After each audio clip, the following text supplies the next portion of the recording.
27 पदरू 18 पर्वर 4 पद जाए आमे पढ़ी आमे शीर्षक नवा तुनी हुओ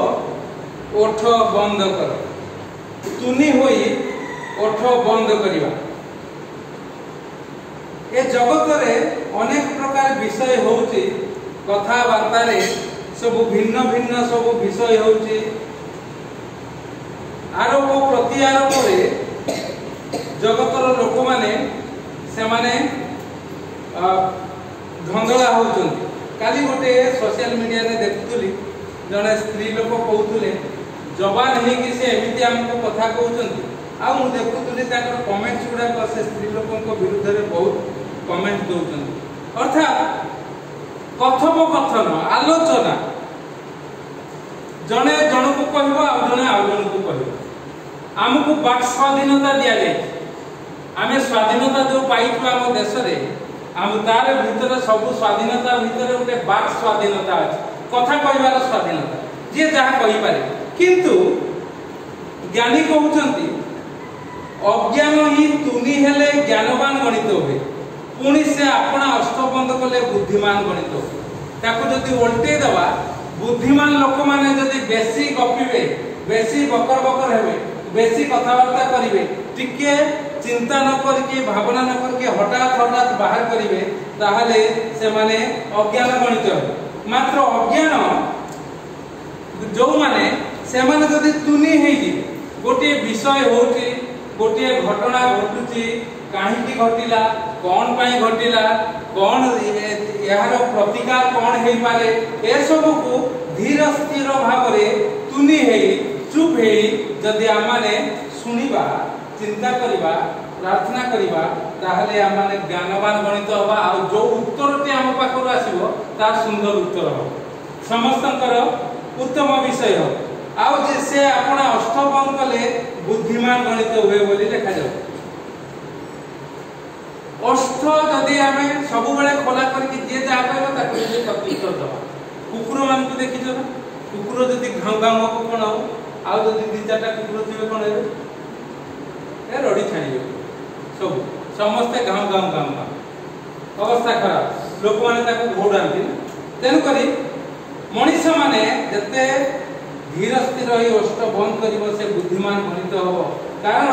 जाकुब पुस्तक रे लिखा जाय 3 पर्व 1 पद 2 पद आमे माने काहे के कथा कहू अन्य मान को आमे कथा कहबा पई चाहू आमे परामर्श दबा पई चाहू अन्य माने जे प्रकार से माने आशीर्वादित हेबे से माने शिक्षा पाइबे मु जहा बुझिछि ता ठीक बोली से माने जानिबे मात्र कोन लिखा जाउछि जाकुब तार 3 पर्व 1 पद रे हे मोहर भाई माने जाकुब कहउतंती हां अनेक शिक्षक हो नहीं बहुत कथावार्ता करो नहीं बहुत शिक्षा दियो नहीं कारण कोन जदि बेसी शिक्षा दबो लोकन को तुमे जदि बेसी तुमरो ओठ को फिटेइबो तुमे जदि निजे तुनी न हो खाली कथा कहबो ताहले गुरुत्तर दंड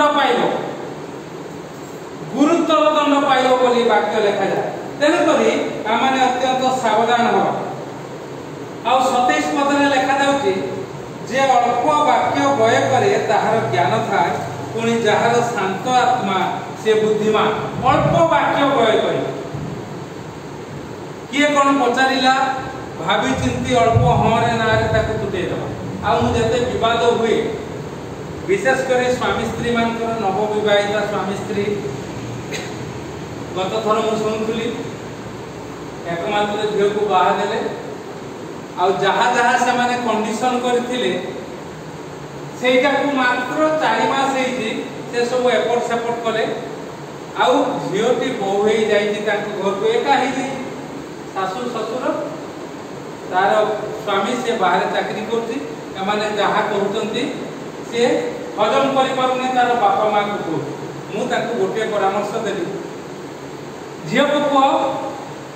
ता स्वामी संगे भी बेसी कथा हो जदि सी फोन करिवो फोन आले काम तो देकी बंद कर आ घरे जदि सासू ससुर किछि कथा हेले किछि सुनिबोनी काला पड़ी तार काम सी करिवो जो काम करबा कथा से करिवो ठीक ठाक भाव रे करिवो ता सत्य जदि से माने कहउतंती काला हे किसी शुणव कान में तुला दे अर्थात आत्मसंयम हो आ तुनी हेले से ज्ञानवती हो बुद्धिमान हो केते कहबे जने कहतु कहि से निजे पार्टी बंद हे किंतु से माने जेहेतु हिंदू लोक मु आ गोटे कथा कहि पारि जदि प्रमुख रोग होता मु कहि पारतांती से समय कौन करिवो कौन न करिवो से जाइबो अधिक शिक्षक हो नाही गुरुत्व दंड पाइबो दुई पदर लिखा जाउछ कोन जेना आंध्र माने समस्त अनेक विषय रे छुट्टी पड़ो जदि के बाकी छुट्टी न पड़े तो से सिद्ध पुरुष बस काहे की गुरुत्व दंड पाइबो तुमे जहा को जहा कहउछो सेही अवस्था रे तुमे झुंटी पडुछो झेंट्री पडुछो हमर एपटका भाषा झेंट्री पडुछो पड़ी जाउछो तुमे निजे तो पडुछो तुमे कोन कहउछो ता सेथि पई अति संतर्पणर सहित हां कि ना रे काम तुटेवा दरकार कारण लिखा जाउची सेही लोक मूर्ख से बुद्धि रे संतोष पाए नाही केवल अपना मनर कथा प्रकाश करिवारे संतोष पाए खाली बकबक होई कहि जीवन निजर कथा बुद्धि रे संतोष पाइबो नाही धीर स्थिर बसी प्रभु को ठारो बुद्धि ग्रहण करिवा बुद्धि सिकिवा एहा को से ग्रहण करे नाही सेथि पई हमकु धीर स्थिर होबा को अपना को पृथक करबा को हबो 18 पर्व एक पद रे लिखा जाउ आउ दुष्ट आसिले अवज्ञा से पुनी अपमान संगे दुर्नाम आसे आ आपण जदि एक प्रकार बकबक हेबे बेसी कथावार्ता करिवे बुद्धिर सह निजे एटा ठीक कि भूल विवेचना न करिवे ताहले आपण अवज्ञा को टाणी आनिबे आ आपण दुष्ट हेबे पुनी अपमान आपण पाइबे आ दुर्नाम भी पाइबे एका संगे अपमान पाइबे दुर्नाम पाइबे कारण आपनकर कथा ताहा ठीक ठाक भाव रे खाप कोइबे नाही सेति पई चारि पद रे लिखा जाउची मनुष्य मुखर वाक्य गभीर जल तुल्य पुनी ज्ञानर उत्पत्ति स्थान जल स्रोत सदृश मुखर वाक्य गभीर जल तुल्य हवा दरकार गभीर जल अस्थिर ना स्थिर गभीर जल समुद्र लहड़ी केते पर्यंत आसे कूल पर्यंत आसे जदि गभीर समुद्र को जीवो से जल सेमति लहड़ी उठु एकदम स्थिर जल तेन करी आपण एवं मोर मुखर वाक्य गभीर जल तुल्य हवा द्वारा अर्थात स्थिर एईर स्थिर हे बुझिबा आ पदिए कथा कहबा जे भूलभाल करथुव से ठीक ठाक करिवो जे अमानिया होथुव से मानि जीवो जे अशांति रे थिवो से शांति प्राप्त हो से प्रकार मु से नुआ विवाहित झियोटी को तार बाप मां को कहले एया ताको करिवो आ जदि से सेया मानिबो किछि कांक्ष रे हो किंतु से जदि प्रभु को जानि दादा मु आउ के कथा कहिदांती जा आपण माने जानिछथि आमे ताहा मुखरे जदि ताहाको ग्रहण करथुवा प्रभु को धन्यवाद दउथुवा ताहले से सब चिंता पळै जाई थांता तेबे प्रभु आपण मते अनुग्रह करंतु ज्ञानर उत्पत्ति स्थान जल स्रोत सदृश ज्ञान जोटी उत्पत्ति हुए प्रभु जल स्रोत सदृश ताहा बहि जाए प्रभुଙ୍କର ज्ञान आ जो माने ताको व्यवहार करंती से माने गभीर जल तुल्य जोठी यथा स्थान रे यथा कथा कहि प्रभुଙ୍କ नाम को उन्नत उच्चीकृत करिबा महिमान्वित करिबा प्रशंसित करिबा आ पांच पद रे लिखा जाउची से जाकुओ 3 पर्व 5 पद रे कोन लिखा जाउची पढ सेही परि जीव मस्त होते क्षुद्र अंग किंतु महापर्वत कथा करे देखो केरे क्षुद्र अग्निपरीक्षा द्वारा केरे बड़ अरण्य रे निया लागे बस ए प्रकार कथा कहंतु जे प्रकार निया न लागे सेति पई जो माने कुट कपटता से माने करंती कोते आसी वाला निया लगा से आसीला माने पळिबो वाक्य रे लिखा जाउची गुरुतर दंड पाइबो तुमे जदि कळी को बुनिबो ए जीवा को व्यवहार करबा पई सिखो कारण आपको बहुत बड़ बड़ लोक माने मध्य व्यवहार करि पारि नांती आ पतित होइतंती क्षुद्र अरण्य रे जे प्रकार जंगल रे गोटे निया कणिका जे प्रकार से सारा जंगल को ध्वंस कर दिए से प्रकार भाव रे